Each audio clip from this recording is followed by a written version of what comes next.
नमस्ते दोस्तों। मैं हूं आपका दुर्गा सर क्लासेस में आपका स्वागत है। आज हम इतिहास के एक बहुत ही दिलचस्प अध्याय को शुरू करेंगे, जिसका नाम है द एज ऑफ रीऑर्गेनाइजेशन। जब मौर्य साम्राज्य जैसा बड़ा साम्राज्य खत्म होता है, तो उसके बाद भारत का नक्शा कैसे बदला, आज हम वही समझेंगे। हम देखेंगे कि सम्राट अशोक के बाद भारतीय उपमहाद्वीप यानी इंडियन सबकॉन्टिनेंट का नक्शा कैसे बदला और कौन-कौन सी नई शक्तियां सामने आईं। नमस्ते। आज हम इतिहास के एक ऐसे दौर की पड़ताल करने जा रहे हैं जो अक्सर मतलब बड़े-बड़े साम्राज्यों की कहानियों के बीच कहीं खो सा जाता है। बिल्कुल। महान अशोक और मौर्य साम्राज्य के बारे में तो सब जानते हैं, लेकिन सवाल ये है कि जब इतना बड़ा साम्राज्य बिखरता है, तो उसके बाद होता क्या है?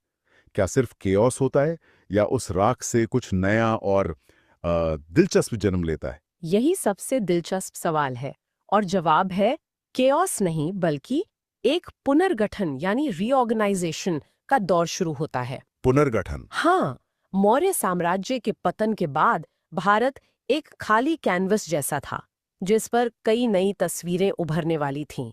ये दौर लगभग 185 बीसीई में शुरू हुआ। 185 बीसी। जी, जब आखिरी मौर्य सम्राट बृहद्रथ की हत्या उन्हीं के सेनापति पुष्यमित्र शुंग ने कर दी। सोचिए, अशोक के महासाम्राज्य का अंत कितना नाटकीय था। अपने ही सेनापति के हाथों, और इसके बाद तो जैसे पूरा पॉलिटिकल मैप ही बदल गया होगा। बिल्कुल, अशोक की मृत्यु के 50 साल के अंदर ही साम्राज्य बिखरने लगा। जो इलाके पहले मौर्यों के अधीन थे, वहां अब नई नई शक्तियां सिर उठा रही थीं। अच्छा। और उत्तर पश्चिम का इलाका खासतौर पे कमजोर हो गया था, जो विदेशी आक्रमणकारियों के लिए एक खुले दरवाजे जैसा बन गया। लेकिन ये सिर्फ लड़ाइयों का दौर नहीं था, जैसे कि आपने कहा। नहीं, बिल्कुल नहीं। ये नए राज्य आपस में शादियों के जरिए रिश्ते भी बना रहे थे। तो ये राजनीतिक उथल-पुथल के साथ-साथ कला, संस्कृति और व्यापार के लिए एक नई सुबह जैसा था। चलिए तो फिर इस नई सुबह की पहली करण से शुरू करते हैं। जाहिर है जिसने मौर्यों का तख्ता पलट किया, यानी पुष्यमित्र शुंग, कहानी वहीं से शुरू होगी। सही पकड़ा। उत्तर और मध्य भारत में इसी उथल-पुथल के बीच शुंग वंश का उदय हुआ। पुष्यमित्र शुंग एक ब्राह्मण थे और उन्होंने सत्ता में आते ही एक बहुत बड़ा पॉलिटिकल स्टेटमेंट दिया। वो क्या था? उन्होंने अश्वमेध यज्ञ किया। अश्वमेध यज्ञ। ये तो हमने रामायण वगैरह में सुना है। ये सिर्फ एक धार्मिक अनुष्ठान था या इसका कोई और मतलब भी था? देखिए, ये धर्म से कहीं ज्यादा राजनीति थी। ये एक राजा का अपनी संप्रभुता यानी सॉवरेनिटी का ऐलान था। अच्छा, मतलब एक तरह का पावर मूव। हाँ, बिल्कुल। आप एक घोड़ा छोड़ते हैं और वो जिन जिन राज्यों से गुजरता है, वहां के राजा या तो आपकी अधीनता स्वीकार करते हैं या फिर युद्ध के लिए तैयार हो जाते हैं। तो पुष्यमित्र ये बता रहे थे कि मौर्यों के बाद अब असली राजा वो हैं। आक्रमणों से भी साम्राज्य को बचाया। लेकिन दिलचस्प बात यह है कि लड़ाई के साथ साथ डिप्लोमेसी भी चलती रही। उनके साथ मैत्रीपूर्ण संबंध भी बने। और संस्कृति पर इसका क्या असर हुआ? मौर्य काल में बौद्ध धर्म को काफी बढ़ावा मिला था। क्या शुंगों के आने से इसमें कोई बदलाव आया? बहुत बड़ा बदलाव आया। शुंगों के समय में प्राचीन वैदिक परंपराएं और वो अनुष्ठान फिर से लोकप्रिय होने लगे। संस्कृत भाषा का पुनरुत्थान हुआ। संस्कृत का? जी, और इसका सबसे बड़ा उदाहरण है पतंजलि का योग सूत्र। सोचिए, जो योग सूत्र आज पूरी दुनिया में फॉलो किया जाता है, उसकी जड़ें इसी दौर में हैं। ये तो कमाल की बात है। हाँ, हालांकि इसका ये मतलब नहीं कि बाकी धर्म खत्म हो गए, वो भी साथ साथ फल फूल रहे थे। तो ये तो हुई उत्तर और मध्य भारत की कहानी। लेकिन जब उत्तर में ये सब चल रहा था, तब दक्कन में, मतलब दक्षिण में, एक अलग ही कहानी पकड़ रही थी, सातवाहनों की। बिल्कुल, दूसरी शताब्दी ईसा पूर्व से दक्कन के पठार पर सातवाहनों का राज था, जिन्हें कभी कभी आंध्र भी कहा जाता है। आंध्र? हाँ, इनका साम्राज्य आज के आंध्र प्रदेश, तेलंगाना और महाराष्ट्र के बड़े हिस्सों में फैला था और इनकी ताकत का राज था इनकी जबरदस्त अर्थव्यवस्था। अर्थव्यवस्था मतलब कृषि? कृषि तो थी ही, कृष्णा गोदावरी के डेल्टा की वजह से वो तो उन्नत थी, लेकिन असली खेल था व्यापार का। व्यापार? लेकिन हम इतने यकीन से कैसे कह सकते हैं कि उनका व्यापार इतना फैला हुआ था? क्या हमारे पास कोई मतलब ठोस सबूत हैं? के तट तक मिले हैं। और सबसे कमाल की बात यह है कि कई सिक्कों पर जहाजों की तस्वीरें बनी हुई हैं। जहाजों की तस्वीरें सिक्कों पर? इसका मतलब क्या हम ये कह सकते हैं कि दक्कन का ये राज्य उस समय की ग्लोबल इकोनॉमी का एक अहम हिस्सा था? वो निश्चित रूप से इंटरनेशनल प्लेयर्स थे। उनके व्यापारिक रिश्ते सीधे रोमन साम्राज्य तक थे। रोमन साम्राज्य तक? हाँ, यहाँ से मसाले, कीमती पत्थर, हाथी दांत जैसी लग्जरी चीजें रोम जाती थीं और वहां से शराब, कांच का सामान यहाँ आता था। वाह! और इस व्यापार पर टैक्स भी लगता होगा? बिल्कुल, इसी टैक्स से सातवाहन राजकोष भरता रहता था और इसी पैसे से उन्होंने कला और संस्कृति को भी खूब बढ़ावा दिया। और मैंने सुना है कि सातवाहन समाज में एक और चीज बहुत अनोखी थी, वो थी महिलाओं की भूमिका। कहते हैं कि राजकुमारों के नाम उनकी मां के नाम पर रखे जाते थे। था गौतमी पुत्र सातकर्णी। गौतमी पुत्र यानी गौतमी के पुत्र। सही कहा। उनकी माँ गौतमी बालश्री एक बेहद शक्तिशाली रानी थीं। उन्होंने नासिक में एक पूरा शिलालेख खुदवाया था जिसमें उनके बेटे की जीतों का बखान है। तो ये सिर्फ नाम के लिए नहीं था, महिलाएं सच में सत्ता में दखल रखती थीं। हाँ, नाणेघाट गुफा के शिलालेखों से पता चलता है कि रानियां बड़े बड़े दान देती थीं, जमीनें, गायें, घोड़े, चांदी के सिक्के। और धार्मिक तौर पर कैसे थे वे? बहुत खुले विचारों के थे। वे वैदिक देवताओं की पूजा करते थे, कृष्ण के एक रूप वासुदेव को भी मानते थे, लेकिन साथ ही बौद्ध और जैन भिक्षुओं को टैक्स फ्री जमीनें भी दान में देते थे। एक तरह का सर्वधर्म समभाव था। तो हमने उत्तर में शुंगों को देखा, दक्कन में सातवाहनों को। अब भारत के पूर्वी तट की तरफ चलते हैं। कलिंग यानी आज का ओडिशा, वहां क्या हो रहा था? इस वंश के सबसे प्रसिद्ध राजा थे खारवेल। खारवेल? जी, खारवेल जैन धर्म के अनुयायी थे और उनकी कहानी हाथी गुम्फार शिलालेख में बड़ी खूबसूरती से दर्ज है। उन्हें कभी-कभी भिक्षु राजा या मंक किंग भी कहा जाता है। भिक्षु राजा, ये तो बड़ा विरोधाभासी लगता है। एक तरफ राजा जो युद्ध करता है और दूसरी तरफ भिक्षु जो शांति का प्रतीक है। यही खारवेल की खासियत थी। वो एक महान विजेता थे, लेकिन साथ ही सभी धर्मों का सम्मान भी करते थे। अच्छा। हाथी गुम्फा शिलालेख में लिखा है कि उन्होंने सभी धर्मों के मंदिरों की मरम्मत करवाई। अच्छा। वो एक शासक थे जो मानते थे कि प्रजा का कल्याण सबसे ऊपर है। और उनकी कला का सबसे शानदार उदाहरण है भुवनेश्वर के पास उदयगिरी खंडगिरी की गुफाएं। हाँ, उनके बारे में सुना है। ये विशाल चट्टानों को काटकर जैन भिक्षुओं के रहने के लिए बनाई गई थीं, जो रॉक कट वास्तुकला का बेजोड़ नमूना है। ठीक है, तो अब हमने देखा कि मौर्य साम्राज्य के बिखरने के बाद अलग अलग इलाकों में शक्तिशाली राज्य उभर रहे थे, जिनकी अपनी अलग पहचान थी। अब जरा और दक्षिण की ओर चलते हैं, जहां की कहानी अशोक के शिलालेख भी नहीं छू पाए थे। चेर, चोल और पांड्य। हाँ, सुदूर दक्षिण में ये तीन राज्य, जिन्हें तीन मुकुटधारी राजा भी कहा जाता था, अपनी एक अलग ही दुनिया बसाए हुए थे। अशोक के शिलालेखों से भी पता चलता है कि मौर्य साम्राज्य इन तक नहीं पहुंच पाया था। मतलब ये हमेशा से स्वतंत्र थे। बिल्कुल, और इसी दौर को हम संगम युग के नाम से जानते हैं। संगम युग, ये नाम क्यों पड़ा? संगम का मतलब तो मिलन होता है। सही।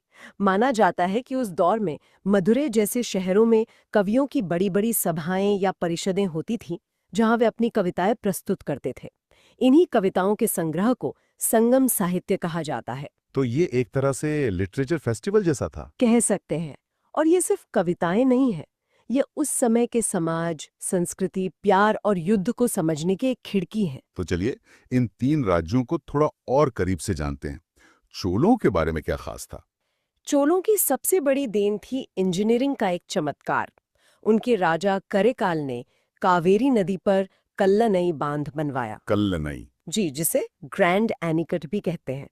ये दुनिया के सबसे पुराने वाटर डाइवर्शन स्ट्रक्चर्स में से एक है और आप यकीन नहीं करेंगी, आज भी काम कर रहा है। क्या बात है। इसी की वजह से ये इलाका दक्षिण का चावल का कटोरा बन गया। कमाल है। और चेर और पांड्य? चेर, जिन्हें केरल पुत्र भी कहा जाता था, वो मसालों के व्यापार के लिए मशहूर थे। रोमन साम्राज्य के साथ इनके बहुत गहरे व्यापारिक रिश्ते थे। और पांड्य? और पांड्य, जो मदुरई से शासन करते थे, वो मोतियों के लिए प्रसिद्ध थे। वो एक बड़ी नौसैनिक शक्ति भी थी। यहाँ तक कि कलिंग के राजा खारवेल को भी पांड्य राज्य से सैकड़ों मोती मिले थे। तो ये तीनों राज्य आपस में लड़ते भी थे और व्यापार भी करते थे। हाँ, लड़ते भी थे, लेकिन व्यापार और संस्कृति में भी एक दूसरे से जुड़े हुए थे। तो जब पूरे भारत में ये छोटे छोटे लेकिन शक्तिशाली राज्य अपनी अपनी पहचान बना रहे थे, तब उत्तर पश्चिम की उस सीमा का क्या हो रहा था जो मौर्यों के कमजोर पड़ते ही असुरक्षित हो गई थी? वहां एक बिल्कुल अलग कहानी चल रही थी। वहां से आक्रमणकारियों की लहरें आनी शुरू हो गई। सबसे पहले आए इंडो ग्रीक्स। Indo Greeks? जी, ये उन यूनानी गवर्नरों के वंशज थे जिन्हें सिकंदर ने यहाँ नियुक्त किया था। मौर्य साम्राज्य के कमजोर होते ही इन्होंने मौका देखा और आज के पाकिस्तान और अफगानिस्तान से लेकर उत्तरी भारत तक अपना नियंत्रण स्थापित कर लिया। एक मिनट, तो ये सिर्फ हमला करके लूट कर जाने वाले लोग नहीं थे, ये यहीं बस गए? बिल्कुल, वे विजेता बनकर आए थे, लेकिन वे यहाँ की संस्कृति से इतने प्रभावित हुए कि यहीं के होकर रह गए। और यहीं से संस्कृतियों के संगम का एक अद्भुत अध्याय शुरू होता है। संगम मतलब कल्चरल फ्यूजन? हाँ, शासन, कला, भाषा, हर चीज में ग्रीक और भारतीय परंपराओं का एक अनोखा मिश्रण देखने को मिलता है। इसका कोई ठोस उदाहरण है जो आज भी हम देख सकें? सबसे बेहतरीन उदाहरण है मध्य प्रदेश में विदिशा के पास हेलियोडोरस स्तंभ। हेलियोडोरस स्तंभ? इसे एक इंडो ग्रीक राजदूत हेलियोडोरस ने बनवाया था। और जानते हैं किसके सम्मान में? किसके? वासुदेव के सम्मान में, जिन्हें विष्णु का रूप माना जाता है। क्या एक ग्रीक राजदूत भारत आकर एक हिंदू देवता के लिए स्तंभ बनवा रहा? यही तो इस दौर की खूबसूरती है। उस स्तंभ पर स्वर्ग की ओर ले जाने वाले 3 सिद्धांत भी लिखे हैं: आत्मसंयम, दान और चेतना। ये तो वाकई हैरान करने वाला है। मतलब ये कल्चरल एक्सचेंज सिर्फ एक तरफा नहीं था? कतई नहीं। उनके सिक्कों को देखिए, एक तरफ ग्रीक राजा की तस्वीर होती थी तो दूसरी तरफ किसी ग्रीक देवता की। लेकिन कुछ समय बाद सिक्कों पर कृष्ण और लक्ष्मी जैसे भारतीय देवता भी नजर आने लगे। तो वो यहाँ की मान्यताओं को अपना रहे थे? पूरी तरह से। लेकिन इतिहास में कोई भी शक्ति हमेशा नहीं रहती। इंडो ग्रीक्स का क्या हुआ? उनका अंत भी आक्रमणकारियों के हाथों ही हुआ। मध्य एशिया से शक या इंडो सीथियन आए और उन्होंने इंडो ग्रीक्स को हटा दिया। तो एक के बाद एक आक्रमण होते रहे। हाँ, ये सिलसिला चलता रहा। पहले इंडो ग्रीक, फिर शक और उनके बाद आए कुषाण। वैसे शकों की एक बहुत बड़ी देन है शक संवत। कैलेंडर? शक संवत जी सर। जी, जिसे 1957 में भारत के राष्ट्रीय कैलेंडर के रूप में अपनाया गया था। अच्छा, तो हमारा राष्ट्रीय कैलेंडर शक लोगों की देन है। आप बात करते हैं कुषाणों की। ये कौन थे और इनका क्या प्रभाव पड़ा? कुषाण भी मध्य एशिया से आए थे और उन्होंने एक विशाल साम्राज्य बनाया जो मध्य एशिया से लेकर उत्तरी भारत तक फैला था। उनके सबसे महान सम्राट थे कनिष्क। कनिष्क? हाँ, कनिष्क कला और संस्कृति के बहुत बड़े संरक्षक थे। उनके सिक्कों में तो संस्कृतियों का पूरा इंद्रधनुष दिखाई देता है। जैसे कि? एक सिक्के पर राजा कनिष्क को ईरानी पोशाक और हाथ में भाला लिए दिखाया गया है और दूसरे तरफ बुद्ध की आकृति बनी है जिस पर ग्रीक लिपि में बौद्धो लिखा है। मतलब ईरानी, भारतीय और यूनानी प्रभाव सब एक ही सिक्के पर? बिल्कुल। दूसरे सिक्के में एक तरफ सम्राट है और दूसरी तरफ नंदी बैल के साथ शिव को दर्शाया गया है। ये तो सच में एक मेल्टिंग पॉट जैसा लगता है। सिक्कों के अलावा भी कुषाणों का कोई बड़ा योगदान था? उनका सबसे बड़ा योगदान था सिल्क रूट के एक बहुत बड़े हिस्से पर नियंत्रण। Silk route? हाँ, इससे भारत, मध्य एशिया, चीन और पश्चिम के बीच व्यापार आसमान छूने लगा। और इसी समृद्धि और सांस्कृतिक आदान प्रदान से कला की 2 अद्भुत शैलियों का जन्म हुआ, गांधार और मथुरा कला। हाँ, मैंने इन दोनों के बारे में सुना है, लेकिन हमेशा कंफ्यूज हो जाता हूँ। गांधार और मथुरा कला में आखिर फर्क क्या है? इसे ऐसे समझिए, गांधार कला जो आज के पाकिस्तान, अफगानिस्तान के इलाके में पनपी, वो एक तरह से ईस्ट मीट्स वेस्ट का परफेक्ट उदाहरण है। East meets west? हाँ, इसमें विषय तो भारतीय होते थे, जैसे महात्मा बुद्ध, लेकिन उन्हें बनाने का तरीका ग्रीको रोमन था। अच्छा। तो गांधार की बुद्ध मूर्तियों में आपको लहराते हुए बाल, यूनानी देवताओं जैसे कपड़े और यथार्थवादी शारीरिक बनावट दिखेगी। ये मूर्तियां ज्यादातर भूरे काले पत्थर से बनती थीं। अच्छा, तो गांधार बुद्ध एक तरह से ग्रीक स्टाइल में बने भारतीय बुद्ध हैं। और मथुरा कला? मथुरा कला पूरी तरह से स्वदेशी थी, ठेठ भारतीय। इसमें ग्रीको रोमन प्रभाव बहुत कम था। ये मूर्तियां ज्यादातर स्थानीय लाल बलुआ पत्थर से बनाई जाती थीं। और इसमें सिर्फ बुद्ध की मूर्तियां थी? नहीं, मथुरा कला सिर्फ बौद्ध धर्म तक सीमित नहीं थी। इसमें आपको हिंदू और जैन देवी देवताओं जैसे शिव, विष्णु, लक्ष्मी और यक्षों की मूर्तियां भी मिलेंगी।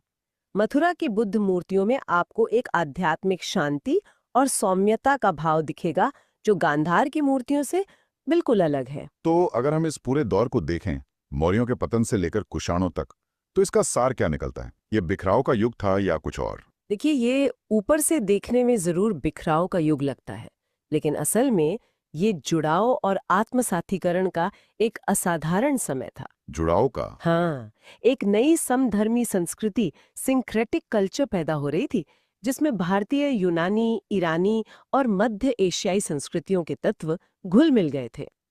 ये कला में दिखता है, धर्म में दिखता है, और इसी दौर में महाभारत और रामायण जैसे महाकाव्यों को भी उनका अंतिम रूप दिया जा रहा था। तो आज हमने देखा कि कैसे एक महान साम्राज्य के अंत के बाद का दौर, जिसे अक्सर अंधकार युग मान लिया जाता है, असल में नए राज्यों के उदय, व्यापार के नए रास्ते खुलने और संस्कृतियों के एक ऐसे संगम का समय था जिसने भारतीय उपमहाद्वीप को हमेशा के लिए बदल दिया। आज की इस पड़ताल से एक विचार मन में आता है।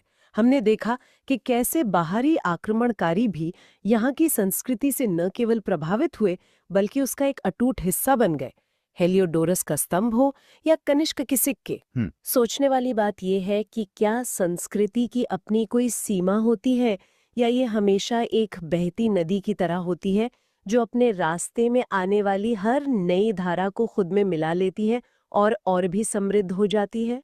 तो दोस्तों, ये था the age of reorganisation.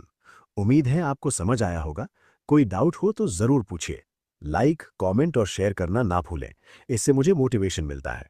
Thank you for watching Durga sir classes. Bye bye.